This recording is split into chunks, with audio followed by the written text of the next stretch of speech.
Welcome to the Deep Dive. Today, forget the noise, the constant updates. We're going deep on something else entirely. Something fundamental, right? Exactly. The search for a life that isn't just, long, but meaningful. Deeply meaningful.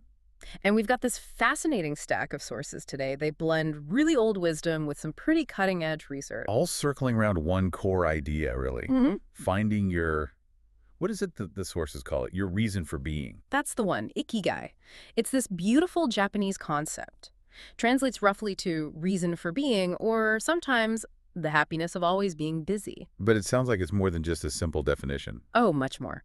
As we dug into these pages, you see the authors traveled, they researched, they pulled together insights from Eastern philosophy, Japanese culture, but also, surprisingly, from Western psychology and science, too. And they connect, finding this Ikigai directly to living longer, happier lives. Directly. It's presented as a key factor for both longevity and that deep sense of personal satisfaction. Okay, so our mission for this deep dive, it's not just to give a book report, No way. We want to pull out the most important stuff. The actionable things. like a shortcut maybe, Yeah. to understanding how finding your passion, handling stress, which is huge these days, staying active mind and body. And building that resilient mindset. How all that can genuinely change your life. Not just the quality, but maybe even the quantity. Yeah, how many days you actually get. And I get the sense there are some surprising links here between ancient ideas and modern science. Absolutely. Bridges across centuries and cultures. It turns out the path to a fulfilling life has some really universal signposts. So let's start unpacking that. This search for meaning. The book itself, it had an interesting start, didn't it? It really did. It apparently kicked off from a conversation between the two authors. One lived in Japan, the other was visiting from Barcelona. Just met up in Tokyo. On a rainy night, apparently. And it just highlights how this whole quest for purpose, it's not tied to one place. It connects people everywhere asking the same big questions. And right away, they link this Eastern idea, Ikigai, to someone foundational in Western psychology, Viktor Frankl. Yeah, Frankl. His work, logotherapy, it came out of just unimaginable experiences in the Holocaust. Right. His core idea wasn't about chasing pleasure or power, was it? No, he argued the main driving force for humans is finding meaning, discovering your purpose. So Frankl and these sources, they're wrestling with those huge questions. What's the point? What's my point specifically? Is it just about sticking around longer? Or is there something, higher, a purpose that makes the time worthwhile? And that question, why do some people just seem to know their passion while others feel totally lost? It's a central theme. And Frankl's insight here, which the sources pick up strongly, is that meaning isn't something you just invent. You don't just make it up. No. He believed it's something you discover. It's already there, somehow woven into your life, your talents, your struggles. So it's personal, unique to each of it. Deeply personal. And not fixed either. It can change, evolve over your lifetime. It's a mission, really. And Frankl saw a kind of tension in this, a healthy tension. Yeah, exactly. Yeah. He talked about the gap between what you have done and what you still aspire to do. That gap, that striving, it pulls you forward. He saw it as necessary for growth. Which sounds very different from what the sources describe as this sort of modern existential crisis. Oh, completely different. That crisis comes when people feel pushed by external stuff, what society expects, what your friends are doing, what looks good online. Instead of listening to their own internal compass. Right. And they ignore that inner voice. That disconnect, the sources say, can lead people to try and fill the void. How? Like chasing money or constant pleasure seeking? Yeah. Or just numbing out? All of the above, trying to distract from that feeling of emptiness. And in the worst cases, the sources note this crisis can even lead to tragedy, like suicide. So finding your Ikigai, this personal mission, it's positioned as more than just nice to have. It's almost like an anchor. A fundamental antidote, yeah, to help navigate that modern pressure cooker. Okay, so if Ikigai is the why, how do we experience that purpose day to day? The sources talk a lot about flow. They absolutely do. The work of Mihaly Csikszentmihalyi, flow. Flow.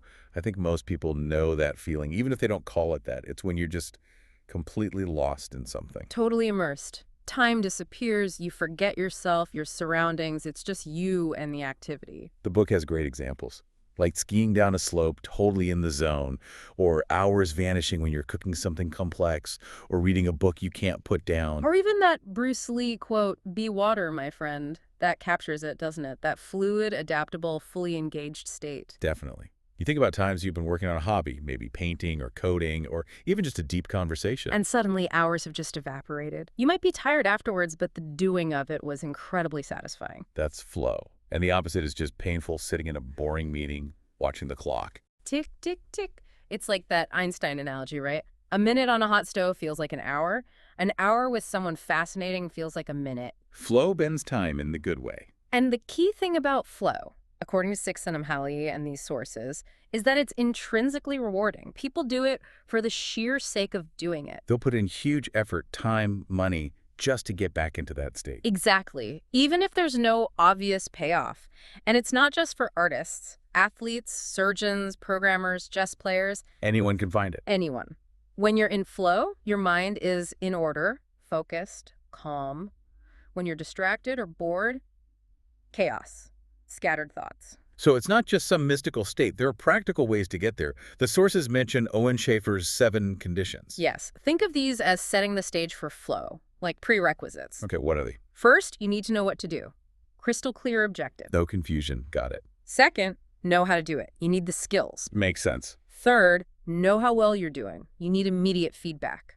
Okay, like knowing if your shot went in or if the code compiled. Precisely. Fourth, know where to go if it involves movement, like navigation. Through direction. Fifth, perceive significant challenges. It can't be boringly easy. Need a bit of a stretch. Sixth, and this is crucial, perceive you have significant skills to meet that challenge. That balance is key. Okay. Challenge and skills have to match up roughly. Exactly. And seventh, be free from distractions, which is maybe the hardest one today. Tell me about it. So conditions 5 and 6, that balance seems critical. Absolutely paramount. Flow doesn't happen when it's too easy, that's boredom, or when it's overwhelmingly hard, that's anxiety. It's the sweet spot, the middle path, as the source calls it. That's the term they use, aligned with your skills, but pushing you just a little. Like that Hemingway quote, sometimes I write better than I can. That feeling of exceeding yourself in the moment. Yes.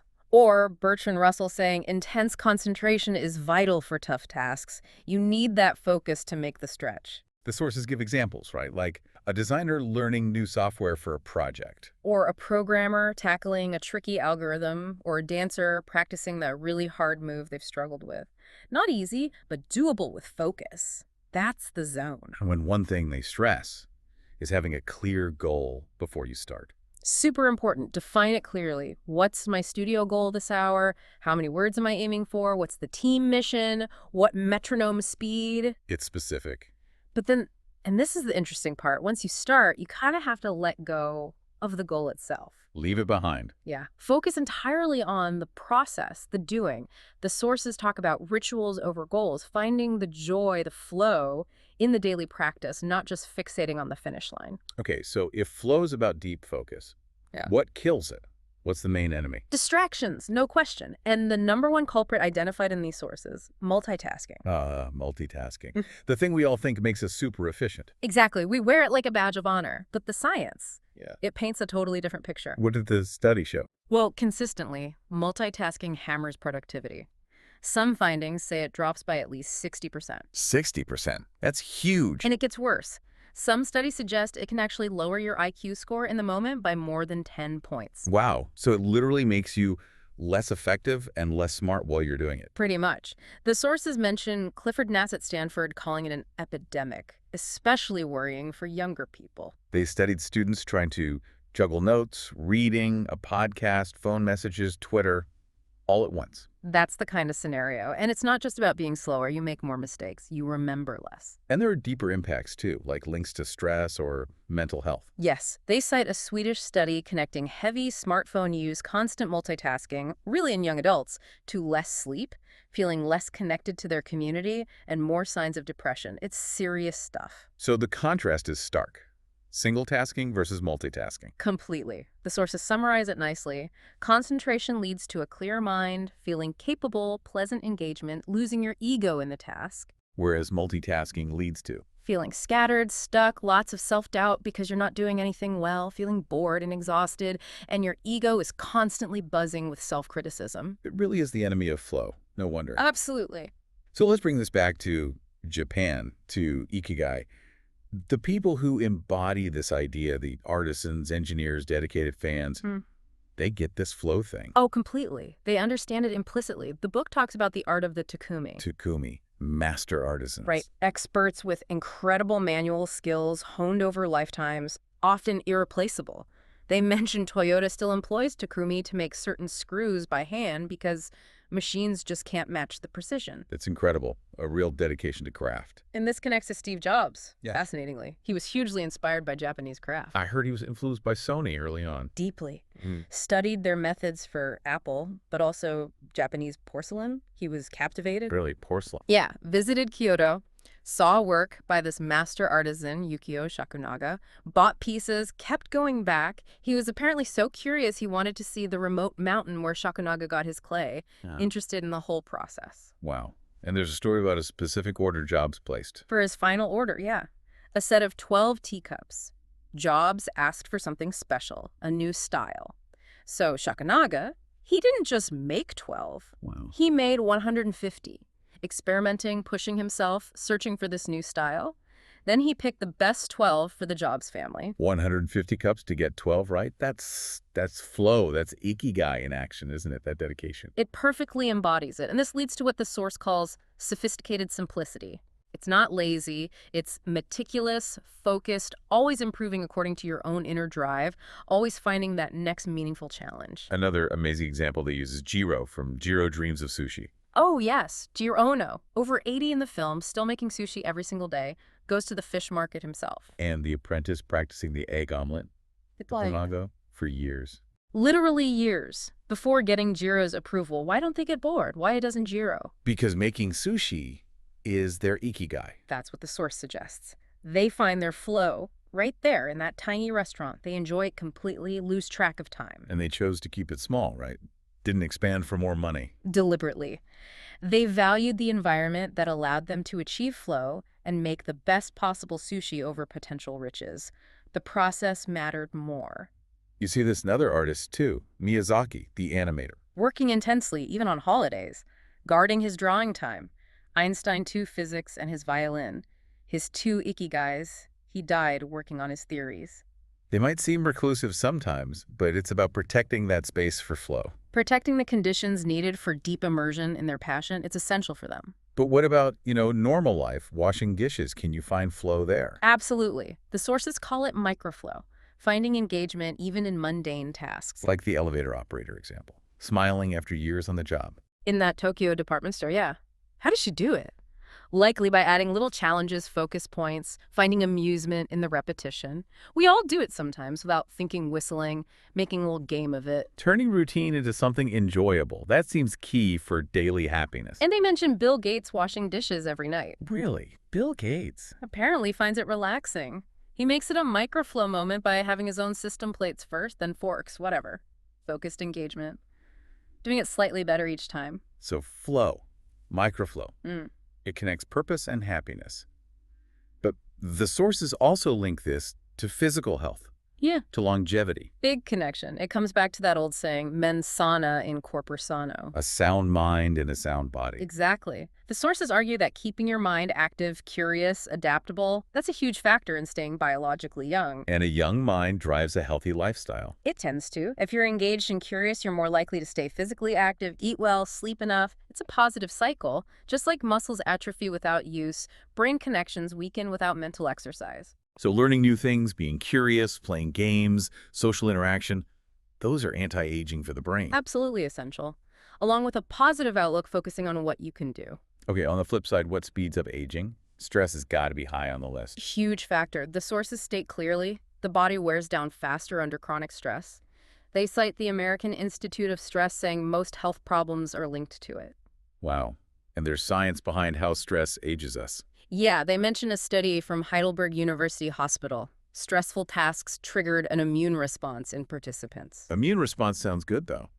Normally, yes, but this wasn't fighting germs. It was a stress response that, when prolonged, actually damages healthy cells, ages them prematurely. And modern stress is different, isn't it? Not like facing a saber-toothed tiger. Totally different. Our ancestors had intense, short bursts of stress, fight or flight, high cortisol, then it passed. But we have the constant drip, phone notifications, work emails, news alerts.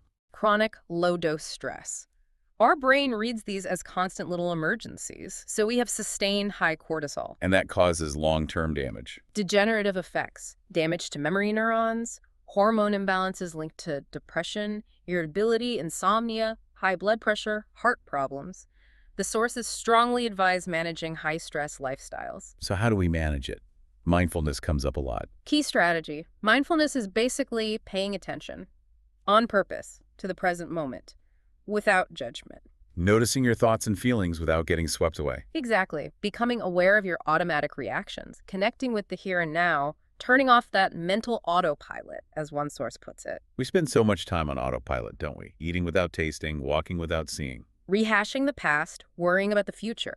Mindfulness practices meditation, breathing exercises, yoga, body scans they train you to come back to now. And this reduces stress and helps you live longer. That's the finding. It's a training process, but it pays off. But here's a twist. Didn't the sources also mention that some stress might be good? Yes. Really interesting finding from Dr. Howard Friedman's work. Low to moderate stress seemed beneficial for longevity. How so? People who faced challenges, put effort into their work, stayed engaged. They actually lived longer than those who took it super easy, retired early, avoided all pressure. Why would that be? The theory is a little manageable stress keeps you on your toes, Mm-hmm. encourages healthier habits, maybe less smoking or drinking, and keeps your mind and body active, prevents stagnation. Interesting balance. Okay, another big health factor, Mm. being sedentary. Huge issue. They quote Gavin Bradley, "Sitting is the new smoking." Wow, that blunt. Yeah, just sitting for 30 minutes slows metabolism. 2 hours can lower good cholesterol, but even getting up for 5 minutes every hour helps. Oh, the advice isn't extreme, just small changes. Simple, practical stuff. Walk 20 minutes a day, take the stairs, choose social activities over TV, eat fruit, not junk, get enough sleep 7 to 9 hours. Play with kids or pets, join a team. Just be more conscious of daily habits. Exactly. These small things add up, renew body and mind, increase life expectancy. And sleep itself is highlighted as a major anti-aging tool. Big time. They mention models aiming for 9–10 hours. Scientifically, sleep is crucial for melatonin production, Melatonin, the sleep hormone. produced from serotonin, and it's a powerhouse antioxidant. The benefits listed are incredible. Like what? Strengthens immunity, protects against some cancers, helps insulin production, might slow Alzheimer's, prevent osteoporosis, fight heart disease. It's huge. But production drops as we age. Yeah. After 30. Tends to, yeah. But you can support it. Balanced diet, calcium, moderate sun, enough sleep, avoiding stress, alcohol, caffeine. Lifestyle choices again. Seems researchers are even looking into boosting it artificially. Which just shows how vital it is. Some secrets to long life are literally made inside us while we sleep. Okay, shifting from the physical to the emotional side. Resilience. Dealing with setbacks. Crucial. That Japanese proverb says it all. Nana karobi ya oki. Fall 7 times, rise 8. It's not about not falling. It's about getting back up. Resilience is that outlook, staying focused on what matters, not getting derailed by negativity. And training mind, body, and emotions helps you handle life's bumps. Essential preparation. The sources explore this through ancient philosophy, like Buddhism. The Buddha story, right? Tried extreme wealth, then extreme poverty. Found neither worked. Lasting peace came from living with pleasure and pain, but not being enslaved by desire or aversion. Being aware. And meditation is the tool for that awareness. Key practice. Observing thoughts and feelings, anger, jealousy, sadness, without getting consumed. Just watching them pass. They mention the mantra Om Mani Padme as a focus tool. And Stoicism offers a similar path from ancient Greece and Rome. Remarkably parallel. The goal for Stoics was apatheia, not apathy, but tranquility, freedom from negative feelings, presence of positive ones. And their big lesson, control what you can control. The absolute core of it. Distinguish what's in your power, your reactions, judgments, choices from what isn't external events, other people, the past. Worrying about the uncontrollable is useless. Worse than useless, it's the source of suffering. Epictetus. It's not what happens to you, but how you react that matters. Your reaction is your domain. Like the Serenity Prayer, accept what you can't change, change what you can. And have the wisdom to know the difference. Pure stoicism. Both traditions also talk about impermanence, don't they? Big concept in both. Marcus Aurelius comparing loved things to fragile leaves. Seneca saying all human things are short-lived. Sounds kind of depressing. Isn't focusing on things ending a downer? That's the common reaction, but the philosophies argue the opposite. Acknowledging impermanence isn't about dwelling on loss. It's about appreciating the present more. Exactly. It Yeah. makes you cherish this moment, these people, this experience more deeply because you know it won't last forever.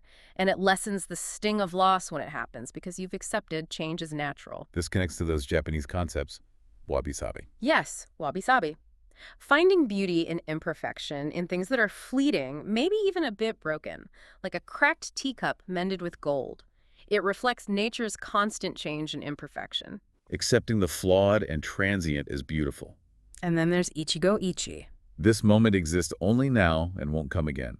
Such a powerful call to presence. Every encounter, every cup of tea, every sunrise, it's unique. Never repeated exactly, so be fully there for it. Don't miss it worrying about yesterday or tomorrow. You see it in tea ceremonies, martial arts. Deeply ingrained. And the sources contrast this with, say, Western architecture aiming for eternal stone structures versus the Japanese tradition of rebuilding sacred shrines like Ise every 20 years. Accepting impermanence, preserving the customs over the physical object. Right, so Ichigo Ichi is about presence. Wabi-sabi is about appreciating imperfection as natural, even beautiful. Accepting what you can't control time, impermanence is key to resilience. But then the sources introduce something beyond just bouncing back, anti-fragility. Nassim Nicholas Taleb's concept. It's not just resisting harm, it's gaining from it. Okay, break that down. Fragile breaks under stress. Like glass, robust or resilient withstands stress without changing. Like a rock. But anti-fragile gets stronger from stress or disorder. Like the hydra cut off one head to grow back. It benefits from shocks up to a point. The tsunami example illustrates this. Some towns fragile, some resilient. Some infrastructure fragile, the nuclear plant, but some entities were anti-fragile construction companies, relief suppliers. They grew stronger from the disorder, unfortunately. So how does this apply to us personally? It's about positioning yourself to benefit from challenges. Take small, calculated risks where the potential upside is large, but the downside is limited. Avoid risks that could wipe you out completely. Like investing small amounts in mini startups. Most fail, small loss. One hits big, huge gain. That's the idea. See adversity not just as something to endure, but as feedback, an opportunity to learn, adapt, get stronger. Adopt an anti-fragile attitude to refine your life, your Ikigai, through challenges. Exactly. As Taleb says, we need some randomness, mess, uncertainty. That's what makes life interesting, what helps us grow. It loops back beautifully. Life is imperfect, wabi-sabi. Time is fleeting, ichigo ichi.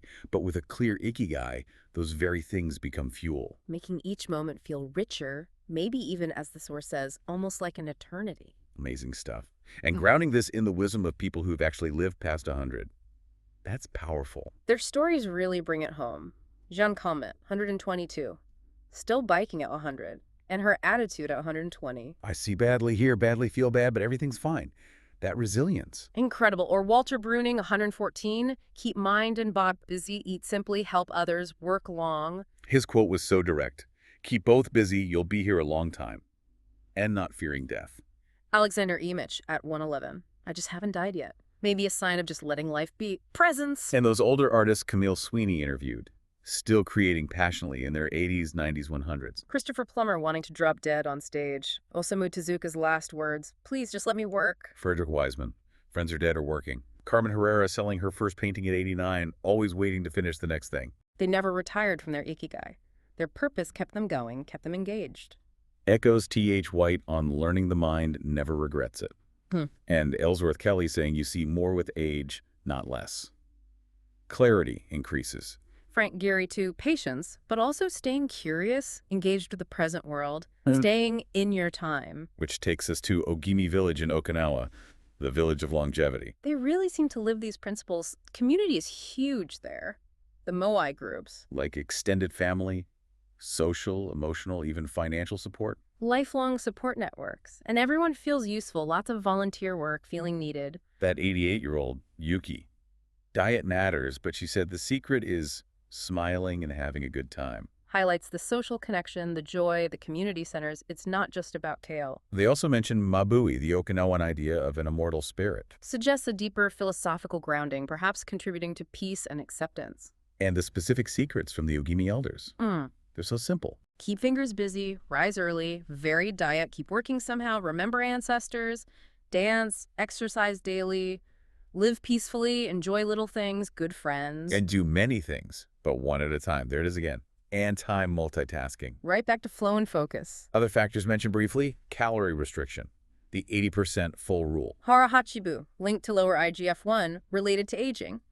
Also, Okinawan jasmine tea, sanpincha, and white tea as powerful antioxidants. Reinforces the physical care aspect and specific movement practices. Yoga, tai chi, shiatsu, all emphasize linking mind and body through movement and breath. Hatha yoga for harmony, tai chi as moving meditation. Both bring conscious awareness back to the body, away from mental chatter, grounding you in the present. So after diving through all this philosophy, science, stories, it boils down to some core guidelines, the 10 rules of Ikigai from the epilogue. Yeah, they synthesize it beautifully. Not rigid rules, but guideposts. Okay, let's recap them. Number 1, stay active, don't fully retire from purpose. Keep doing something valuable, meaningful to you. 2, take it slow. Lose the urgency. So important today. 3, don't fill your stomach. That 80% rule again, moderation. 4, surround yourself with good friends. Nurture those social bonds, your moai. 5, get in shape for your next birthday. Daily movement, consistency. 6,